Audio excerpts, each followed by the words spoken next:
ನಂಗೊಂದ್ಸಾರಿ ಅವ್ರ ಹತ್ರ ಮಾತಾಡೋಕ್ಕಾಗಿದ್ರೆ ಚೆನ್ನಾಗಿರ್ತಿತ್ತು. ನಾನೇನಾದ್ರೂ ಉಪಾಯ ಮಾಡ್ತೀನಿ. ಅಮ್ಮ ಹೇಳಿದ್ರು ಇವತ್ತು ಹೊಸ ಅಕ್ಕಿ ಹುಗ್ಗಿ ಮಾಡಿದಾರಂತೆ. ನಿಮ್ಗೆ ಇಷ್ಟ ಅಲ್ವಾ? ಬರಕ್ ಹೇಳಿದ್ರು. ನೋಡಿ, ಸಾತು ನಿಮ್ಮ ಹತ್ರ ಮಾತಾಡಕ್ ಕಾಯ್ತಾ ಇದ್ದಾಳೆ. ಜಾವುಗಳಿಗೆ ಬಯಲಾಟ ನೋಡಕ್ ಹೋಗಿದ್ಯಾ?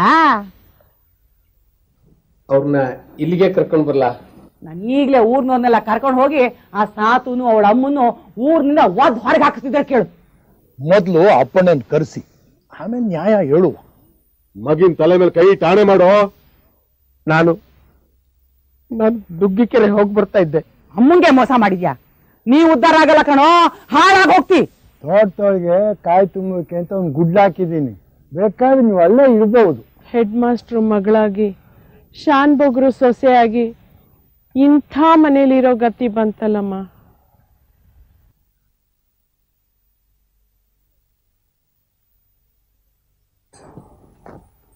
ಸಾತು, ಒಂದು ಮೊರ ತಗೊಂಬಾರೆ. ಮನ್ಲಿ ಒಂದು ಸ್ವಲ್ಪ ರಾಗಿ ಇತ್ತು, ಅದ್ರಲ್ಲಿ ಅರ್ಧದಷ್ಟು ತಂದಿದ್ದೀನಿ. ಅಚ್ಚುಕಟ್ಟಾಗಿ ಅಡುಗೆ ಮಾಡ್ಕೊಂಡಿದ್ರೆ ಒಂದು ವಾರಕ್ಕೆ ಸಾಕಾಗ್ಬೋದು. ಅಷ್ಟರಲ್ಲಿ ಇನ್ನು ಸ್ವಲ್ಪ ಸಿಗುತ್ತಾ ನೋಡ್ತೀನಿ.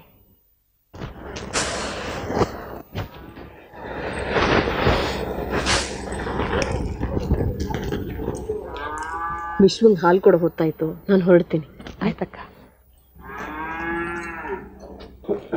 ನೋಡಿದ್ಯಮ್ಮ ನಂಜಕ್ಕ ಎಷ್ಟು ಒಳ್ಳೆಯವರು ಅಂತ. ನಮ್ಗೆ ತುಂಬಾ ಸಹಾಯ ಮಾಡ್ತಿದ್ದಾರೆ. ಏನು ಒಳ್ಳೆಯವಳು. ರಾಗಿ ತಿಂದ್ರೆ ನಂಗೆ ವಾಯು ಆಗುತ್ತೆ ಅಂತ ಗೊತ್ತು, ಆದ್ರೂ ರಾಗಿನೇ ಕೊಡ್ತಾಳೆ. ನಿಂದೊಳ್ಳೆ ವರಾತ ಆಯ್ತು. ದಾನ ಕೊಟ್ಟ ಹಸುನ ಹಲ್ಲೆಣ್ಸಿ ನೋಡಿದ್ರಂತೆ, ಹಾಗ್ ಮಾಡ್ತಾ ಇದೀಯ. ನಂಜಕ್ಕ ರಾಗಿನಾದ್ರೂ ಕೊಟ್ರು, ಆದ್ರೆ ಅತ್ತೆ ಏನು ಕೊಡ್ಲಿಲ್ವಲ್ಲ. ಅಲ್ಲ, ನಿಮ್ಮ ಅತ್ತೆಗಿಂತ ಈ ನಂಜಮ್ಮ ಎಷ್ಟೋ ಒಳ್ಳೆಯವಳು. ಆದ್ರೂ ಕೊಡೋಳು ಕೊಟ್ಲು, ಅಕ್ಕಿನೇ ಕೊಡಬಹುದಿತ್ತಲ್ಲ ಅಂತ. ಅಮ್ಮ, ಅವ್ರ ಮನೆಯಲ್ಲೇ ಅಕ್ಕಿ ಇಲ್ಲ, ಇನ್ ನಮ್ಗೆ ಎಲ್ಲಿಂದ ಕೊಡ್ತಾರೆ? ಏನೇ ರಾಗಿ ಜರಡಿ ಹಿಡಿತಿದ್ಯಾ? ಯಾಕೆ ಅಂದ್ರೆ ರಾಗಿ ಅಚ್ಚುಕಟ್ ಮಾಡಿದ್ರೆ ಹಿಟ್ ಮಾಡೋಕ್ಕಾಗುತ್ತಾ? ಅಂದ್ರೆ ರಾಗಿ ರೊಟ್ಟಿ ಮಾಡೋಳ ನೀನು? ಅಲ್ಲ, ಮುದ್ದೆ.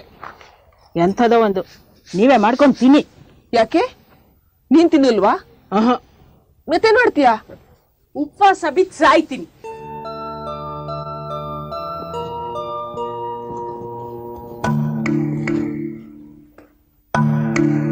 ಯಾಕಮ್ಮ ಹೀಗ್ ಮಾತಾಡ್ತೀಯ? ನಿನ್ನ ಉಪವಾಸ ಹಾಕಿ ಸಾಯಿಸೋಕೆ ನಾನು ಇಲ್ಲಿ ಕರ್ಕೊಂಡ್ ಬರ್ಬೇಕಿತ್ತ? ನುಗ್ಗಿಕೆರೆಲೇ ಇರ್ಬೋದಿತ್ತು. ಮತ್ತಿನ್ನೇನೆ, ಅಮ್ಮನ ಬಗ್ಗೆ ನಿಂಗೆ ಅಷ್ಟು ಕಾಳಜಿ ಇದ್ದಿದ್ರೆ ಈ ರಾಗಿ ಮಾರಿ ಬಂದೊಡ್ಡಲ್ಲಿ ಅಕ್ಕಿ ತಂದು ಅಡುಗೆ ಮಾಡಿ ಹಾಕ್ತಿದ್ದೆ. ರಾಗಿನೇ ತಿನ್ಬೇಕು, ಬೇರೆ ಗತಿ ಇಲ್ಲ ಅಂತ ಜಪ ಮಾಡ್ತಿರ್ಲಿಲ್ಲ. ಆಗ್ಲಮ್ಮ, ಈ ರಾಗಿನ ಶಿನ್ನಪ್ ಶೆಟ್ಟಿ ಅಂಗಡಿಲಿ ಕೊಟ್ಟು ಬದ್ಲಿಗೆ ಅಕ್ಕಿ ತಗೊಂಬನ್ನಿ ಅಂತ ನಮ್ಮ ಮನೆಯವ್ರಿಗೆ ಹೇಳ್ತೀನಿ. ಸರಿನಾ? ಇನ್ನು ಯಾಕೆ ಮುಖ ಉಜ್ಸ್ಕೊಂಡು ಕೂತಿದೀಯಾ? ನೀನ್ ಹೇಳಿದ ಹಾಗೆ ಮಾಡ್ತಿದ್ದೀನಲ್ಲ, ಇನ್ನಾದ್ರೂ ನಗು.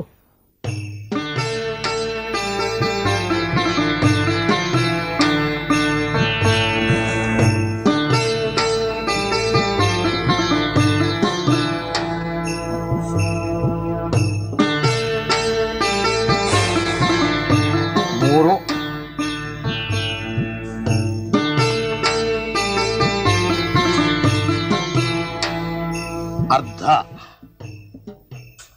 ಅಪ್ಪಣಯ್ಯ, 3.25 ಸೇರ್ ರಾಗಿ ಇದೆ. ಈಗ ಅದ್ರ ಬೆಲೆಗೆ ಅಕ್ಕಿ ಕೊಡಿ. ಅಕ್ಕಿನ ಅಪ್ಪಣಯ್ಯ, ರಾಗಿಗೆ ಇವತ್ತು 1 ಸೇರಿಗೆ 4 ಆಣೆ ಬೆಲೆ ಇದೆ. ಅಕ್ಕಿಗಾದ್ರೆ 1 ಸೇರಿಗೆ 10 ಆಣೆ ಆಯ್ತದೆ. 3.25 ಸೇರ್ ರಾಗಿ ಕೊಟ್ರೆ 1.25 ಸೇರ್ ಅಕ್ಕಿ ಕೊಡ್ಬೋದು. ಅಯ್ಯೋ, ಅದೆಲ್ಲ ನನಗೆ ಗೊತ್ತು ಶೆಟ್ರೆ, ಆದ್ರೆ ನಾ ಏನ್ ಮಾಡ್ಲಿ?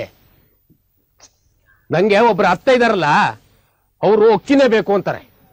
3.25 ಸೇರ್ ರಾಗಿ ಇದ್ರೆ 3 ಜನ ದೊಡ್ಡವರು, 2 ಸಣ್ಣ ಮಕ್ಕಳು ಇರುವಂತಹ ನಿಮ್ಮ ಸಂಸಾರಕ್ಕೆ ಸಾಕಾಗುತ್ತೆ. ಅದನ್ನ ಮಾರಿ ಅಕ್ಕಿ ಕೊಂಡ್ಕೊಂಡ್ರೆ ಅದು 1 ದಿನಕ್ಕೂ ಸಾಕಾಗುಲ್ಲ. ಈ ಸತ್ಯನ ನಿಮ್ಮ ಅತ್ತೆಗೆ ಒಸಿ ತಿಳಿಸಿ ಹೇಳಿ. ಅಯ್ಯೋ ಅದನ್ನೆಲ್ಲ ನಮ್ಮ ಅತ್ತೆ ಕೇಳಿಸ್ಕೋಬೇಕಲ್ಲ. ನನಗೆ ರಾಗಿ ತಿಂದೇ ಗೊತ್ತಿಲ್ಲ ಅಂತಾರ ಅವ್ರು. ಅವರು ನುಗ್ಗೆ ಕೆರೆಯಲ್ಲಿ ಇದ್ದವ್ರು, ಅಲ್ಲಿದ್ದಂಗೆ ಇಲ್ಲಿರ್ಬೇಕು ಅಂದ್ರೆ ಆಗತ್ತೆ. ಅಲ್ಲಿ ಎಲ್ರು ಅನುಕೂಲಸ್ತ್ರೆ. ಇಲ್ಲಿ ಜನ ಅಕ್ಕಿ ಮಾರಿ ರಾಗಿ ಕೊಂಡ್ಕೊಳ್ತಾರೆ, ಹಿಂಗ್ ಮಾಡಲ್ಲ. ಅಪ್ಪಣ್ಣಯ್ಯ, ಇಷ್ಟು ದಿನ ಅಮ್ಮ ಹೇಳ್ದಂಗೆ ಕೇಳ್ಕೊಂಡಿದ್ರಿ, ಈಗ ಅತ್ತೆ ಹೇಳ್ದಂಗೆ ಕೇಳ್ಕೊಂಡಿರ್ಬೇಡಿ. ನಿಮ್ಮ ಮನೆಗೆ ನೀವೇ ಯಜಮಾನ್ರು, ಸ್ವಲ್ಪ ಯಜಮಾನಿಕೆ ತೋರಿಸಿ. ನೋಡಿ, ಸ್ವಲ್ಪ ಹಿಡ್ತಾ ಮಾಡಿ, ಹಿಡ್ತಾ.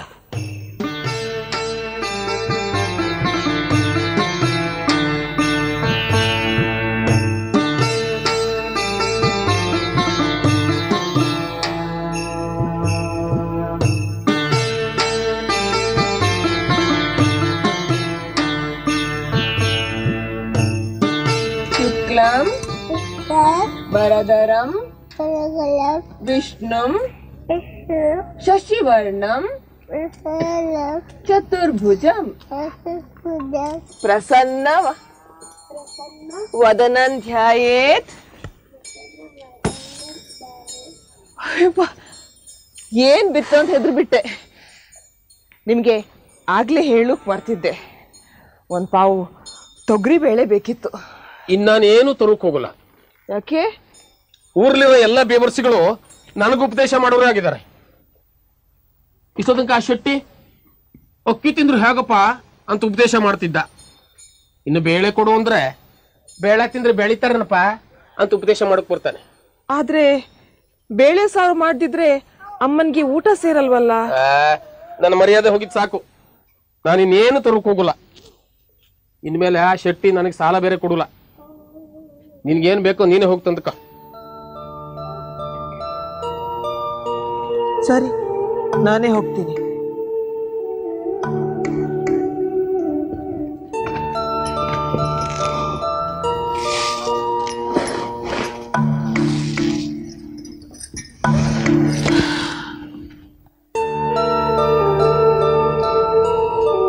ನನ್ನಿಂದ ನಿನಗೆ ತುಂಬಾ ತೊಂದ್ರೆ ಅಲ್ವೇನಪ್ಪ? ಹಂಗ್ಯಾಕೆ ಅನ್ಕೋತೀರಾ? ನನಗೆ ಅನ್ನನೇ ಆಗಬೇಕು, ಬೇಳೆ ಸಾರೇ ಆಗಬೇಕು, ಕುಡಿಯೋ ಕಾಫಿನೇ ಬೇಕು.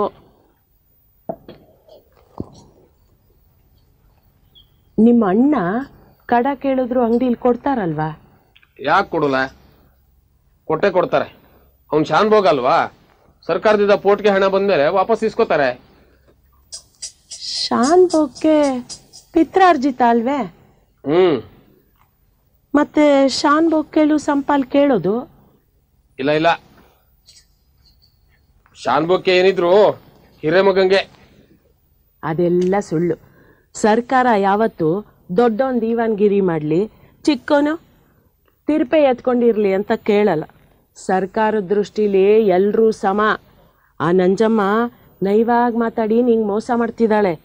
ಇವತ್ತೇ ಹೋಗಿ ಶಾನ್ಭೋಗ್ಗೆ ದುಡ್ಡಲ್ಲಿ ನಂಗೂ ಅರ್ಧ ಪಾಲ್ ಬೇಕು ಅಂತ ಕೇಳೋ. ಹೌದಾ? ಯಾರು ಮೋಸ ಮಾಡಿದ್ರು ನನ್ನ ಜೊತೆಗೆ ಮೋಸ ಮಾಡಲ್ಲ ಅಂದ್ಕೊಂಡಿದ್ನಲ್ಲ. ನಂಜಮ್ಮ ಕೆಟ್ಟೋಳು ನಾನೇನು ಹೇಳಲಿಲ್ಲ. ಆದರೆ ಆ ಪಾರ್ವತಿ ರಾಮಣ್ಣ ಬೇಕಾದಾಗ ತಿನ್ಕೊಂಡಿರೋದು, ನಮ್ಮ ಈ ಜಯಲಕ್ಷ್ಮಿ ರಾಮಕೃಷ್ಣ ಹಸ್ಕೊಂಡಿರೋದು. ಸಂಕಟ ನೋಡೋಕ್ಕಾಗದೆ ಹಾಗಂದೆ ಅಷ್ಟೆ. ಹಾಗಾದ್ರೆ ಪೋಟ್ಗೆ ಹಣದಲ್ಲಿ ಅರ್ಧ ಪಾಲ್ ಕೊಡಿ ಅಂತ ಕೇಳಿಬಿಡ್ಲಾ? ಹೋಗಿ ಕೇಳು. ಆದರೆ ಸಾತು ಈಗಲೇ ಈ ಮಾತು ಹೇಳಬೇಡ, ಅವಳು ಒಪ್ಪಿಲ್ಲ. ಈಗ ಮನೇಲಿ ಇಲ್ವಲ್ಲ ಅವಳು, ಅದಕ್ಕೆ ಹೇಳಿದೆ.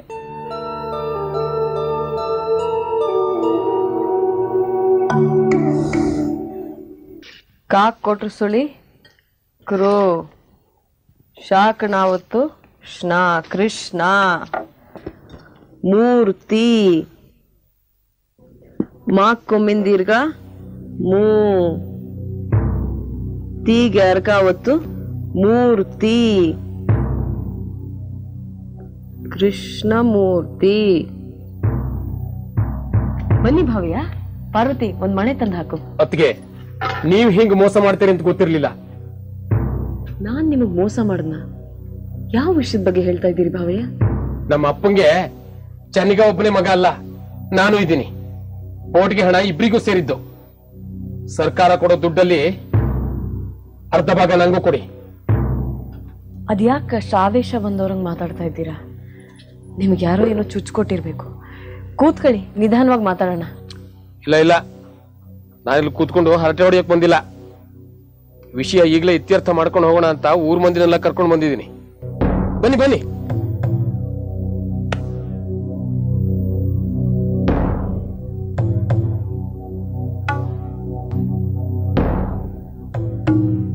ನೋಡು ನಂಜಮ್ಮ, ಪಿತ್ರಾರ್ಜಿತ ಆಸ್ತಿನ ಅಣ್ಣ ತಮ್ಮ ಇಬ್ರು ಸಮಪಾಲಾಗಿ ಹಂಚ್ಕೋಬೇಕಲ್ವೇ? ಉಳಿದಾಸ್ತಿ ಅಂತೂ ಕಳ್ಕೊಂಡ್ರಿ, ಶಾಂಗ್ಬೋಕೆ ಹಣನ ಇಬ್ರು ಹಂಚ್ಕೊಳ್ಳಿ. ಸರ್ಕಾರನೇ ಹೇಳುತ್ತಮ್ಮ. ಎಷ್ಟ್ ದಿನ ಅಂತ ನಮ್ಮ ಅಪ್ಪನಿಗೆ ಹೀಗೆ ಮೋಸ ಮಾಡ್ತೀರಾ ನೀವು? ಅಯ್ಯ ಶಾಸ್ತ್ರಿಗಳು ಹೇಳೋದು ಸರಿಯಾಗಿದೆ ನಂಜವ್ವ. ನೀವಿಲ್ಲಿ ಪೋಟ್ಗೆ ಹಣದಾಗ ಸುಖವಾಗಿರೋದು, ಅಲ್ಲಿ ಅಪ್ಪಣ್ಣಯ್ಯ ಊಟಕ್ಕೂ ಗತಿ ಇಲ್ಲದೆ ಪರದಾಡೋದು. ಇದ್ಯಾವ ನ್ಯಾಯ ಹೇಳಿ? ಸರ್ಕಾರ ಧರ್ಮಕ್ಕೆ ದುಡ್ಡು ಕೊಡ್ತಾ ಇಲ್ಲ ಮಲ್ಲಣ್ಣ. ನಾವು ಕಂದಾಯದ ಲೆಕ್ಕ ಬರಿತಾ ಇದ್ದೀವಿ, ಅದಕ್ಕೆ ಸರ್ಕಾರ ಆ ಪೋಟ್ಗೆ ಹಣ ಕೊಡ್ತಾ ಇದೆ. ರಾಮಣ್ಣವ್ರಿಗೆ ಇಬ್ಬರು ಮಕ್ಕಳು ಅಂದಮೇಲೆ ಸಾನ್ಬೋಕಿನ ಇಬ್ಬರಿಗೂ ಸಮವಾಗಿ ಸೇರ್ಬೇಕಾದ್ದು. 1 ಗ್ರಾಮ ಲೆಕ್ಕ ನೀವು ಬರೀರಿ, 1 ಗ್ರಾಮದ ಲೆಕ್ಕ ಅಪ್ಪಣ್ಣವ್ರು ಬರೀತಾರೆ. ಹಾಗೇನೆ ಸಾನ್ಬೋಕೆ ದುಡ್ಡನ್ನು ಇಬ್ರು ಮಟ್ಟವಾಗಿ ಹಂಚ್ಕೊಳ್ಳಿ. ಏಯ್ ಧರ್ಮಣ್ಣ, ನೀನು ಇಲ್ಲದ್ದೆಲ್ಲ ಹೇಳ್ಕೋಬೇಡ. ನನಗೆ ಆ ಲೆಕ್ಕ ಪಕ್ಕ ಬರೆಯೋಕೆ ಆಗೋಲ್ಲ. ಅದನ್ನೆಲ್ಲ ಅವಳೆ ಮಾಡ್ಲಿ. ಪೋಟ್ಗೆ ಹಣದಲ್ಲಿ ಅರ್ಧ ದುಡ್ಡು ನಂಗೆ ಕೊಡಿ ಅಂತ ಹೇಳು, ಅಷ್ಟೇ ಸಾಕು. ಈಗ ಗೊತ್ತಾಗ್ತಿದೆ ಯಾರ ಅಪ್ಪನ ಭಾವ ಹಿಂಗೆ ಗಾಳಿ ಹಾಕ್ತಾ ಇರೋದು ಅಂತ. ಪೋಟ್ಗೆ ಹಣದಲ್ಲಿ ಈ ಶಾನ್ಭೋಗ್ಯ ಕೆಲ್ಸಕ್ಕೆ ಎಷ್ಟು ಖರ್ಚಾಗತ್ತೆ ಗೊತ್ತಾ? ಕಡತ ತಗೋಬೇಕು, ರಿಜಿಸ್ಟ್ರಿ ಪುಸ್ತಕ ತಗೋಬೇಕು, ಶಾಯಿ, ಸ್ಟೀಲ್ ಮುಳ್ಳು ಎಲ್ಲ ತಗೋಬೇಕು. ಕಣ್ಣಿಗೆ ಎಣ್ಣೆ ಬಿಟ್ಕೊಂಡು ಲೆಕ್ಕ ಬರಿಬೇಕು. ಇದ್ಯಾವುದನ್ನು ಗಮನಕ್ಕೆ ತಗೊಳ್ದೆ ಪಾಲ್ ಬೇಕು ಅಂತ ಗಲಾಟೆ ಮಾಡ್ತಾ ಇದ್ದೀರಲ್ಲ. ನಂಜಮ್ಮ, ನೀನು ಶ್ರಮ ಪಡ್ತೀಯ, ಕಷ್ಟ ಪಡ್ತೀಯ, ಖರ್ಚು ಮಾಡ್ತೀಯ, ಒಪ್ಕೋತೀನಿ ನಿಜ. ಆದ್ರೆ ನೀನ್ ಮಾತಾಡ್ತಿರೋದು ವ್ಯವಹಾರದ ವಿಷಯ, ನಾನ್ ಮಾತಾಡ್ತಿರೋದು ನ್ಯಾಯ ಅನ್ಯಾಯದ ವಿಷಯ. ಎಷ್ಟೇ ಆಗ್ಲಿ ಅಪ್ಪಣ್ಣ ನಿನ್ ಗಂಡನ ಜೊತೆ ರಕ್ತ ಹಂಚ್ಕೊಂಡು ಹುಡ್ತವನಲ್ವೇ? ಅಂದ್ಮೇಲೆ ಎಲ್ಲಾದ್ರೂ ಅವನಿಗೂ ಸಮಪಾಲು ಇರ್ಬೇಕಲ್ಲ. ಓಹೋ, ಏನ್ ಊರ್ನವರೆಲ್ಲ ಇಲ್ಲೇ ಇದ್ದಾರೆ? ಏನು ಎಲ್ಲ ಸೇರ್ಕೊಂಡು ಶಾನ್ಬೋಕ್ಕೆ 2 ಪಾಲ್ ಮಾಡ್ತಾ ಇರೋ ಹಾಗಿದೆ? ನಾನು ಒಬ್ಳಿದ್ದೀನ್ರಪ್ಪ, ಗಂಡ್ಸತ್ ಮುಂಡೆ. ಶಾನ್ಬೋಗ್ರ ಕೈಲಿ ತಾಳಿ ಕಟ್ಸ್ಕೊಂಡೋಳು ನಾನು. ನನಗೂ 1 ಪಾಲ್ ಬರ್ಬೇಕು ಪೋಟ್ಗೆಯಲ್ಲಿ. ಸಂಪಾಲಲ್ಲ, ದೊಡ್ಡ ಪಾಲು. ಯಾಕೆಂದ್ರೆ ಈ ನನ್ನ 2 ಮಕ್ಳಿದಾರಲ್ಲ, ಬೇವರ್ಸಿ ಮುಂಡವು, ಹೆಂಡ್ತೀರ್ ಮಾತ್ ಕೇಳ್ಕೊಂಡು ನನ್ನನ್ನ ಮನೆಯಿಂದ ಹೊರಗೆ ಹಾಕಿದ್ದಾರೆ. ಅದಕ್ಕೆ ನನಗೆ ದೊಡ್ಡ ಪಾಲೇ ಬರ್ಬೇಕು. ಹೌದು ನಂಜವ್ವ ಅವ್ರೆ, ಅಪ್ಪಣ್ಣಯ್ಯ ಗಂಗವ್ರು ಹೇಳೋದ್ರಲ್ಲಿ ನ್ಯಾಯ ಐತೆ. ಕಾನೂನು ಪ್ರಕಾರವಾಗಿ. ಓ ಧರ್ಮಣ್ಣ, ನೀನು ಕಾನೂನು ಮಾತಾಡ್ತಾ ಇದೀಯಾ? ಇಷ್ಟೆಲ್ಲ ಕಾನೂನು ಗೊತ್ತಿರೋನು 16 ರೂಪಾಯಿ 4 ಆಣೆ ಕಂದಾಯ ಯಾಕೆ ಬಾಕಿ ಇರಿಸ್ಕೊಂಡಿದೀಯಾ? ಹಾಗೆ ಮಲ್ಲಣ್ಣ, ನಿಂದು 36 ರೂಪಾಯಿ ಕಂದಾಯ ಬಾಕಿ ಇದೆ. ಹೋದ ವರ್ಷದ್ದು ಬಂದಿಲ್ಲ, ಯಾವಾಗ ತಂದು ಕೊಡ್ತೀಯಾ? ಅದು ಆಮೇಲೆ ಕೊಡ್ತೀನಿ ಕಣವ. ಅಂಗಡಿ ತೋರಿಸಿ ಕೆಲಸ ಅದೇ, ಆಮೇಲೆ ಬರ್ತೀನಿ. ಇಲ್ಲಿ ನೋಡಿ, ನಾನು ಮಾಡ್ತಿರೋದು ಸರ್ಕಾರಿ ಕೆಲಸ. ಏನಾದ್ರೂ ತೊಂದರೆ ಮಾಡಿದ್ರೆ ಪೊಲೀಸ್ ದೂರ್ ಕೊಡಬಹುದು. ಅವ್ರು ಬಂದು ನಿಮ್ಮನ್ನ ಎಳ್ಕೊಂಡು ಹೋಗಿ ಜೈಲಿಗೆ ಹಾಕ್ತಾರೆ. ಬರೋಣ, ಹೋಗೋಣ. 6 ಕಟ್ಟುದೈತೆ.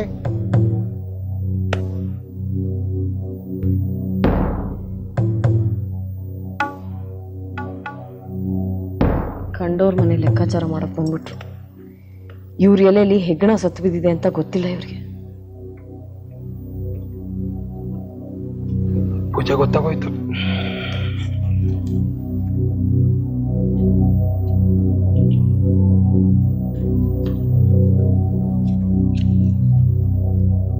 ಏ ಅಪ್ಪಣ್ಣ, ಈ ಮುಂಡೆ ದೊಡ್ಡ ಬಾಯ್ ಮಾಡಿ ಎಲ್ರೂ ಓಡಿಸ್ಬಿಟ್ಲಲ್ಲೋ. ಅರೆ ಅಮ್ಮ, ಅಪ್ಪಣ್ಣ, ರಜೆ ಅಮ್ಮ ಬಂದೇವ್ರ ಮನೆ ಹಾಕಿ. ಮನೆ ಹಾಕಿ ಮರ್ಯಾದೆ ಮಾಡಿದ್ಲಲ್ಲಪ್ಪ, ಸಾಕು ಸಾಕು.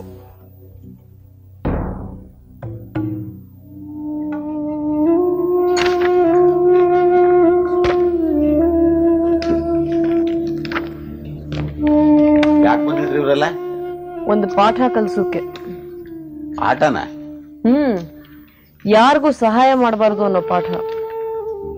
ಸಾತುನೆ ಹಿಂಗ್ ಕಿವಿ ಉತ್ತಾಳೆ ಅಂತ ನಾನು ಅನ್ಕೊಂಡಿರ್ಲಿಲ್ಲ. ಬಾರೆ ಕೂತ್ಗ ಬರಿ. ಕೃಷ್ಣಮೂರ್ತಿ ಪ್ರಭವ ಪ್ರಭವ ವಿಭವ ವಿಭವ ಶುಕ್ಲ ಶುಕ್ಲ ಪ್ರಮೋದೂತ ಪ್ರಮೋದೂತ ಪ್ರಜೋತ್ಪತ್ತಿ ಪ್ರಜೋತ್ಪತ್ತಿ ಅಂಗೀರಸ ಅಂಗೀರಸ ಶ್ರೀಮುಖ ಶ್ರೀಮುಖ ಭಾವ ಭಾವ ಯುವ ಯುವ. ಹತ್ರ ಮಗ್ಗಿ ಹೇಳಿ.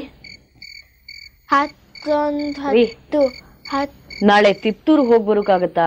3:30. ತಿಪ್ಟೂರ್ಗ ಖಂಡಿತ ಹೋಗಿ ಬರ್ತೀನಿ. ತಿಪ್ಟೂರ್ಗೆ ಹೋಗಿ ತುಂಬಾ ದಿವಸ ಆಯ್ತು. ನಿಮ್ಮನ್ ದೋಸೆ ತಿನ್ನಕ್ ತಿಪ್ಟೂರು ಕಳಿಸ್ತಾ ಇಲ್ಲ, ನಾನು ಜೊತೆಗೆ ಬರ್ತೀನಿ. ಕೆಲಸ ಆಗ್ಬೇಕು. ನೀನಾ? ಯಾಕೆ ಅಂತದೇನ್ ಕೆಲಸ? ಸ್ವಲ್ಪ ಶೇಕ್ದಾರನ್ ಕಂಡು ಮಾತಾಡ್ಬೇಕು. ಶಾನ್ಬೋಕ್ಕೆ ಹಣ ಅಣ್ಣ ತಮ್ಮಂದ್ರಲ್ಲಿ ಹಂಚಿಕೆ ಆಗ್ಬೇಕು ಅಂತ ಇವರೆಲ್ಲ ಬಂದು ಕೂಗಾಡಿದ್ರಲ್ಲ, ಅದು ನಿಜನಾ ಅಂತ ಕೇಳ್ಕೊಂಡ್ ಬರ್ಬೇಕು. ಅದಕ್ಕೆ ನೀನ್ ಯಾಕೆ ಹೋಗ್ಬೇಕು? ನಾನೇ ಕೇಳ್ಕೊಂಬಂದ್ರ ಅಲ್ವಾ? ಹಂಗಾರ ನೀನೇ ಹೋಗು, ನಾನ್ ಬರಲ್ಲ. ನಾನು ಒಬ್ಳೆ ಹೆಂಗ್ರಿ ಹೋಗ್ಲಿ? ಶೇಕ್ದಾರ್ ಪರಿಚಯ ಇದೆ ನಿಜ, ಇಲ್ಲಿಗೆ ಬಂದಾಗ್ಲೆಲ್ಲ ಅವ್ರ ಮನೆಗೆ ಬಂದು ಮಾತಾಡ್ಸ್ಕೊಂಡು ಹೋಗ್ತಾರೆ. ಆದ್ರೆ ತಿಪ್ಟೂರಲ್ಲಿ ತಾಲೂಕ್ ಆಫೀಸ್ ಎಲ್ಲಿದೆ ಅಂತ ನಂಗೆ ಹೆಂಗೆ ಗೊತ್ತು? ಜಮಾಬಂದಿ ಮಾಡಿಸ್ಕೊಂಡು ಬರ್ತಿದ್ ನೀವಲ್ವಾ? ತಿಪ್ಟೂರಲ್ಲಿ ತಾಲೂಕ್ ಆಫೀಸ್ ಎಲ್ಲಿದೆ ಅಂತ ಕೇಳಿದ್ರೆ ಯಾವಾಗ ಕೇಳಿದ್ರೆ ಹೇಳ್ತಾನೆ. ಅದಕ್ಕೆ ನಾನು ಯಾಕೆ ಬರ್ಲಿ? ಜೊತೆಗೊಬ್ಬ ಗಂಡಸ್ರು ಬೇಡವಾ? ರಾಮಣ್ಣ ಇದಾನಲ್ಲ, ಅವ್ನು ಕರ್ಕೊಂಡು ಹೋಗು, ನನಗೆ ಬೇರೆ ಕೆಲಸ ಇದೆ.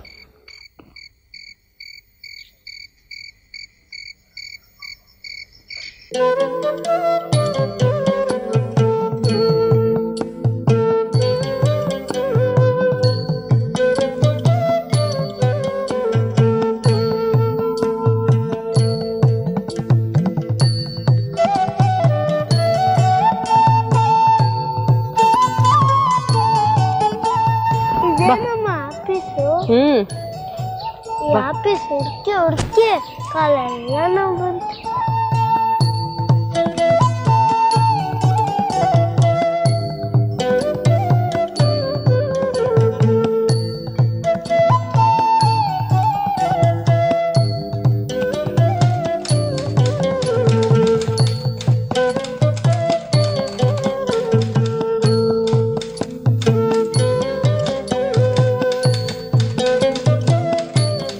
ಆದ್ದರಿಂದ ಪೋಟಿಗೆ ಹಣವನ್ನು 3 ಪಾಲು ಮಾಡಿ ನಮ್ಮ ಪಾಲಿನ ಹಣವನ್ನು ದಯಪಾಲಿಸಿ ಕೊಡಬೇಕೆಂದು ಕೋರುತ್ತೇವೆ.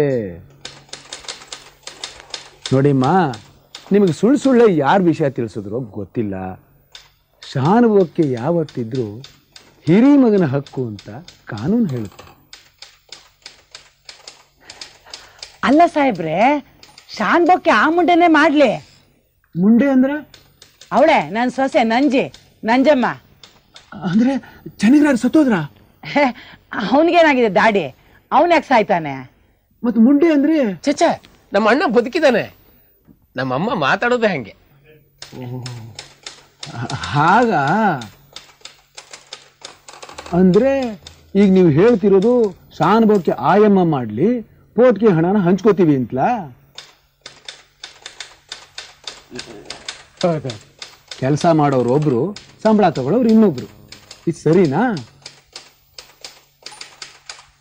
ನೋಡಿಮ್ಮ, ಮಹಾರಾಜರು ಸತ್ತರೆ ರಾಜ್ಯನ ಅಣ್ಣ ತಮ್ಮದಿರಿಗೆ ಹಂಚ್ತಾರ. ಹಾಗೇನೆ ಶಾನುಭೋಗಕ್ಕೆ ಹಣನ ಕೂಡ ಇಲ್ಲಿ ಹಂಚೋಕ್ ಬರೋಲ್ಲ. ಇನ್ನು ಈ ವಿಷಯದ ಬಗ್ಗೆ ಮಾತಬೇಡಿ, ಸುಮ್ಮನೆ ನಡೀರಿ. ಇನ್ನು ನೀವು ಹೋಗ್ಬೋದು.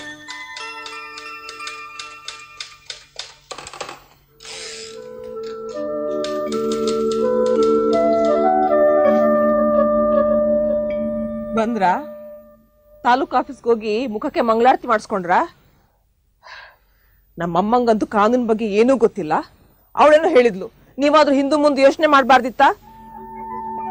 ಏನೋ ಸಂಸಾರಕ್ಕೆ ಒಳ್ಳೇದಾಗ್ಲಿ ಅಂತ ಹಾಗೆ ಮಾಡಿದೆ. ಇದು ನೋಡಿದ್ರೆ ನೋಡಿ, ಇದರಿಂದ ಎಷ್ಟೆಲ್ಲ ತೊಂದರೆ ಆಯ್ತು. ಇನ್ಮೇಲೆ ಯಾವ ಮುಖ ಇಟ್ಕೊಂಡು ನಂಜಕ್ಕನ ಮನೆಗೆ ಹೋಗಿ ಹಿಟ್ಕೆ ಹೇಳಿ? ಅವಳಾದ್ರೂ ನಮ್ಗೆ ಸಹಾಯ ಮಾಡ್ತಾಳ? ನಮ್ಮ ಮುಂದಿನ ಗತಿ ಏನು? ಮಕ್ಕಳನ್ನ ಹೇಗ್ರಿ ಸಾಕ್ತೀರಿ? ದೇಶಾವರಿ ಮಾಡೋದೊಂದು ಬಾಕಿ. ಮನೆಗೆ ಹೋಗಿ ನಾನು ಬ್ರಾಹ್ಮಣ, ಭಿಕ್ಷೆ ಹಾಕಿ ಅಂತ ಕೇಳು ಗತಿ ಬಂತು. ನಾನು ಶಾನ್ ಬಗ್ರು ಬಂತಂದವನಾಗಿ ಅಂತ ಕೆಲಸ ಮಾಡೋದ? ಹಾಗೆ ಮಾಡಿ ಅಂತ ಹೇಳ್ತಿಲ್ಲ, ಮಾಡಬೇಕಾದ ಪರಿಸ್ಥಿತಿ ಬಂದಿದೆ, ಅದು ನೀವೇ ಕೈಯಾರೆ ತಂದ್ಕೊಂಡಿದ್ದು ಅಂತ ಹೇಳ್ತಿದ್ದೀನಿ.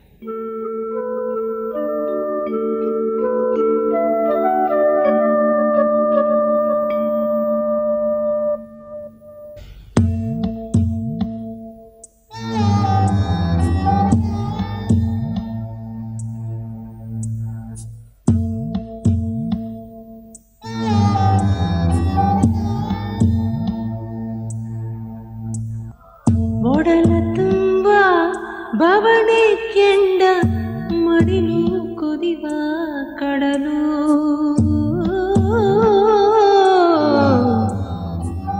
ದಿನವೂ ಪ್ರಶ್ನೆ ಮೇಲೆ ಪ್ರಶ್ನೆ ಎರಗಿ ಸಿಡಿವ ಸಿಡಿಲು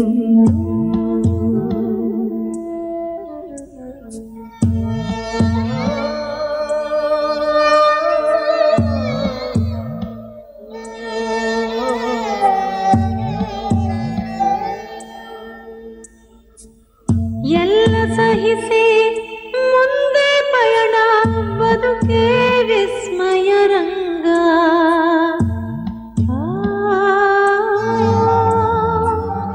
ಎಲ್ಲೋ ಅಡಗಿ ಕುಳಿತ ಬಾಣ ಇರವು ವಿಷಮ ಸಂಗ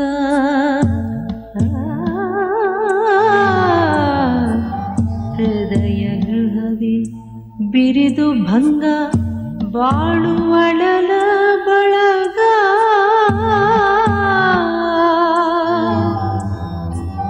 ಹೃದಯ ಗೃಹವೇ ಬೆರೆದು ಭಂಗ ಬಾಳುವಳಲ ಬಳಗ